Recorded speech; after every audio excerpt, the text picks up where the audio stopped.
सावळे या गावामध्ये जाऊन आम्ही कार्यक्रम केले, हे सुद्धा उल्लेखनीय आणि समर्पक कायमच आहे.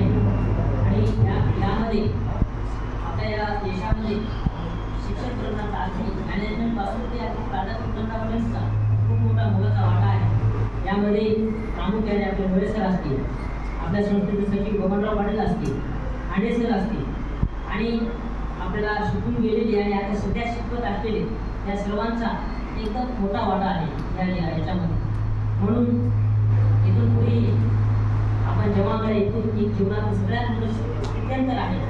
इथून पुढे गेल्यावर विविध क्षेत्रामध्ये आपण काम करणार, एक भारताचे जबाबदार नागरिक बनणार आणि हे करत असताना आपल्या कृषी ज्ञानाचा फायदा एक भारताच्या जडणघडणीमध्ये कसा होईल, एक समाजाच्या उन्नतीसाठी कसा होईल हे आपण बघितलं पाहिजे. आणि त्याच्यानंतर डायव्हर्टेशन होईल आणि कोणी सरकार क्षेत्रात जाईल, कोणी उद्योग क्षेत्रात जाईल, कोणी प्रशासनामध्ये जाईल.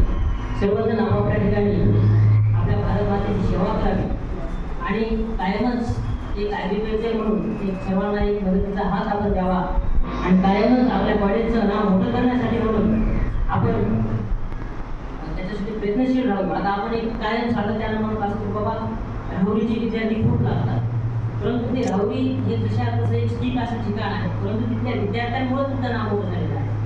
आपण जर NSBचे जर विद्यार्थी उद्या प्रशासनामध्ये गेले, कोणी उद्योग क्षेत्रामध्ये जरी गेलं आणि जरी हा विद्यार्थी कुठला आहे, हा NSB कॉलेजचा विद्यार्थी आहे असं म्हणल्यानंतर जे काही येणारे विद्यार्थी आहेत बाबा ते NSBला भाई पोरं घडतात, तिथे पोरं खूप यशस्वी झाले असा एक मेसेज जातो. म्हणून सर्वजण आपापल्या ठिकाणी राहून आपापले प्रयत्न करणं जरुरीचं आहे. कारण आपल्या संस्थेचं नाव आपण वाढवलं तर हा विद्यार्थी तिथं आलेला आहे हे असं तिथं एक नामोल्लेख सर्वकडे होत असतो. म्हणून या अल्पकाळाच्या भाषणामध्ये आपल्याला सर्व गोष्टी सांगणं जरी शक्य नसतं, कायमच एक परिपूर्ण गोष्टी करणाऱ्या, एक आत्मसन्मान देणाऱ्या आणि एक जीवनाची शिदोरी देणाऱ्या या कॉलेजमध्ये गोष्टी घडलेल्या आहेत आणि त्या गोष्टी घेऊन आपण तिथून आता स्थानबद्ध होणार आहोत. म्हणून या सर्वांना आमच्या व्याख्या वतीनं, माझ्या वतीनं, सर्वांच्या वतीनं मी आमच्या सर्व प्राध्यापक आभार मानणं. तर हे काही आभार मानणं आणि सर्व काही ही कोणती गोष्टी मोठी गोष्ट नाही, परंतु आम्ही कायम तुमचे ऋणी राहू अशी आपल्यासाठी मी सांगतो.